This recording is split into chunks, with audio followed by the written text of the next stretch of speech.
आज हम बात करेंगे छत्तीसगढ़ सरकार के एक बहुत ही खास और दिलचस्प फैसले के बारे में। क्या आपको याद है जब मेयर और पालिका अध्यक्ष के चुनाव पार्षदों के द्वारा होते थे? अब ये पूरी तरह से बदल चुका है। जी हाँ, छत्तीसगढ़ में अब नगर पालिका में मेयर और अध्यक्ष के चुनाव सीधे जनता के हाथों में होंगे। इस फैसले ने हर किसी को चौंका दिया है। आपको बता दें कि छत्तीसगढ़ सरकार ने हाल ही में नगरीय निकाय चुनाव में कुछ बड़े बदलाव किए हैं। दरअसल सरकार ने 2024 से नगरीय निकायों में मेयर और अध्यक्ष का चुनाव प्रत्यक्ष रूप से कराने का फैसला लिया है। मतलब अब जनता ही ये फैसला करेगी कि उनका अगला मेयर या अध्यक्ष कौन होगा। लेकिन ये बदलाव अचानक नहीं आया, बल्कि इसे लेकर पहले भी कुछ बदलाव हुए थे। 2018 में कांग्रेस सरकार ने एक नया सिस्टम लागू किया था, जिसमें पार्षदों को मेयर चुनने का अधिकार मिला था।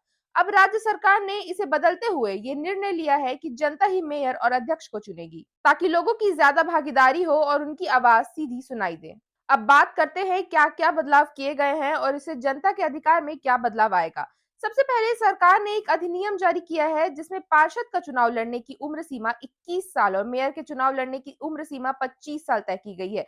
यानी अब युवा भी इन चुनावों में अपनी किस्मत आजमा सकते हैं। अब सबसे बड़ी बात, आपको ये जानकर हैरानी हो सकती है कि अब जनता को राइट टू रिकॉल यानी वापस बुलाने का अधिकार मिलेगा। इसका मतलब ये है कि अगर जनता अपने चुने हुए मेयर या अध्यक्ष से खुश नहीं है, तो उसे हटाने का पूरा अधिकार होगा।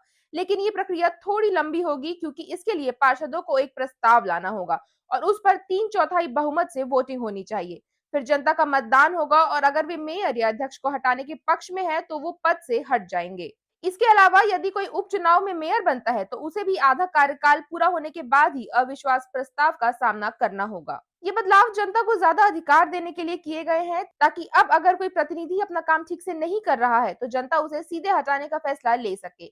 इस फैसले से लोकतंत्र को और मजबूत करने की कोशिश की गई है, क्योंकि अब लोगों की आवाज और भी ज्यादा असरदार हो जाएगी।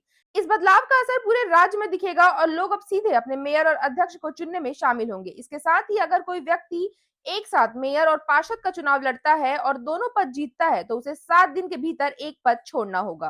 तो दोस्तों, छत्तीसगढ़ में इस बड़े बदलाव के बाद आपको क्या लगता है? क्या ये जनता के अधिकार को और बढ़ाएगा? क्या इसकी सही प्रतिनिधि चुनने में मदद मिलेगी? अपनी राय कमेंट्स में जरूर बताएं और इस वीडियो को शेयर करना ना भूलें।